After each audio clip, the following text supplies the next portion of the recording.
तो आज हम एक बहुत ही दिलचस्प और थोड़ी सी अजीब एक मॉडर्न कहानी को समझने की कोशिश करेंगे। ऊपर से देखने में तो ये कहानी बड़ी सीधी साधी लगती है, लेकिन इसका जो अंत है वो काफी कुछ सोचने पर मजबूर कर देता है।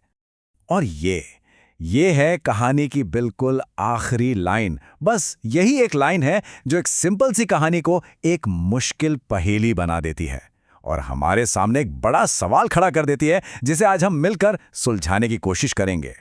तो सबसे बड़ा सवाल यही उठता है कि भाई, सृजन के इतने बड़े पल में जब एक नई जिंदगी दुनिया में आई है तो एक माँ को तो खुश होना चाहिए, है ना, गर्व महसूस करना चाहिए।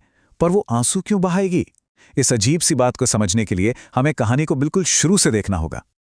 चलिए तो फिर इस विश्लेषण में जरा गहराई से उतरते हैं। सबसे पहले हम कहानी के मेन कैरेक्टर्स और उनके अनोखे रिश्ते को देखेंगे।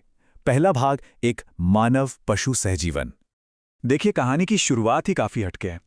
एक किसान है और उसके साथ एक मुर्गी है, पर कोई आम मुर्गी नहीं, बल्कि काफी बड़ी मुर्गी। और उनका जो रोज का काम है ना, वो अपने आप में ही बड़ा अजीब है, और यही उनकी पार्टनरशिप को दिखाता है। अब इनके रिश्ते को अगर बेहतर ढंग से समझना है तो हम एक साइंटिफिक कॉन्सेप्ट का इस्तेमाल कर सकते हैं, सहजीवन यानी सिम्बायोसिस।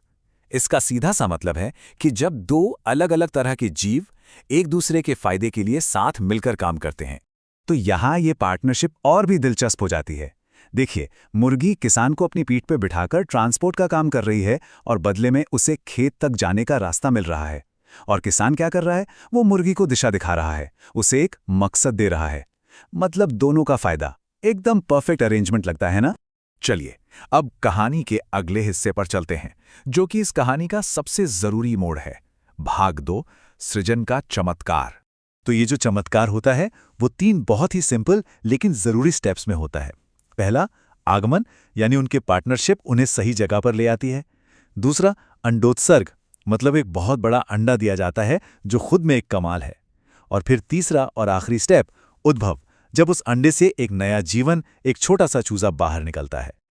और बस यहीं पर कहानी में एक ऐसा ट्विस्ट आता है जिसकी किसी ने उम्मीद भी नहीं की होगी, और जो हमें हमारे पहले सवाल पर वापस ले आता है। भाग 3, एक अचानक गहरा दुख। जरा सोचिए इस बारे में। एक माँ के लिए अपने बच्चे के जन्म से ज्यादा खुशी का पल और क्या हो सकता है? ये तो जिंदगी का सबसे खूबसूरत लम्हा होना चाहिए। लेकिन यहां यही खुशी का पल अचानक से एक गहरे दुख और निराशा में बदल जाता है। आखिर ऐसा क्यों? ये जो फर्क है ना, वो बहुत बड़ा है। एक तरफ उम्मीद थी कि मुर्गी को खुशी होगी, गर्व होगा, उसे मां बनने का संतोष मिलेगा। लेकिन दूसरी तरफ हुआ क्या? हुआ इसका ठीक उल्टा। असहनीय रोना, गहरा दुख और अचानक छाई निराशा। ये तो किसी भी लॉजिक के खिलाफ है। तो अब हम आते हैं अपने विश्लेषण के आखिरी और सबसे अहम हिस्से पर। वो हिस्सा जो इस पूरी कहानी को सुलझा देगा। भाग 4, सत्यापन की मुद्रा। तो असली वजह यह है, मुर्गी के आंसुओं का कारण बायोलॉजिकल है ही नहीं। मतलब बच्चे के जन्म या उसकी सेहत से इसका कोई लेना देना नहीं है। इसका कारण कुछ और ही है, जो हमारी इस दुनिया से नहीं बल्कि एक वर्चुअल दुनिया से जुड़ा है। और वो कारण है ये जीरो। एक बड़ा सा zero. Zero likes, zero subscription.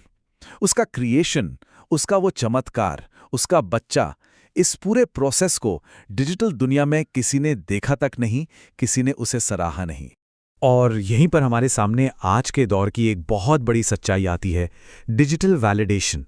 ये सोच कि किसी भी चीज़ की कीमत या उसकी सफलता इस बात से तय होती है कि उसे ऑनलाइन कितने लाइक्स, कितने शेयर्स या कितने व्यूज़ मिलें।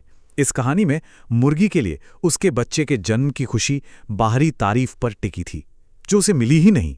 तो ये छोटी सी कहानी अपने पीछे एक बहुत बड़ा और गहरा सवाल छोड़ जाती है। जब हम अपनी जिंदगी की हर खुशी को, हर उपलब्धि को लाइक्स और सब्सक्रिप्शन में तौलने लगते हैं, तो क्या हम उनकी असली कीमत भूल रहे हैं? इस डिजिटल दुनिया में किसी चमत्कार का असली माप क्या है? इस पर सोचिएगा जरूर।